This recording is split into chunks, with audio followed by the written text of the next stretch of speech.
शक्ति टीभीर 5 नंबर बछरकिया पालित गणतंत्र रे साधारण जनता मानकर आवाज हेउछन सांबादिक। खाली सत खबर के निरपेक्ष भावे शपथ देकरी लोक मानकर सामना के आनबाटा सांबादिक मानकर धरम बोली करी भवानीपाटना ने थिबा बिजू पट्टनायक मंडप सभागृह ठाने शक्ति टीभीर 5 नंबर बछरकिया उत्सव पालन अवसर रे मत प्रकाश पाइथिला।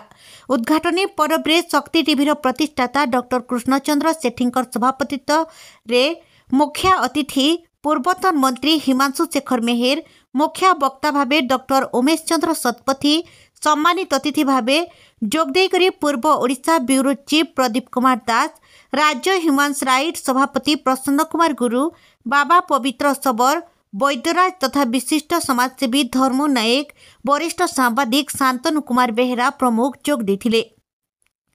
बिरंची नारायण मुंडो परिचालना करिथिले।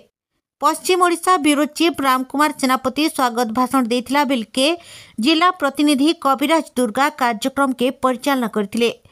ई राज्य स्तरीय कार्यक्रम रे अतिरिक्त जिला प्रतिनिधि अंगद नायक, स्वतंत्र प्रतिनिधि टंकधर बिहारी, धर्मगढ़ उपखंड प्रतिनिधि जन्मेजय नायक, धर्मगढ़ स्वतंत्र प्रतिनिधि कुंजवन छत्रिया, जूनागढ़ प्रतिनिधि जितेंद्र मेहेर, गोलामुंडा प्रतिनिधि दीपक भत्रिया, नर्ला प्रतिनिधि लिंगराज मिश्र, कोकसरा प्रतिनिधि गुणनिधि बाग प्रमुख सहयोग करथिले।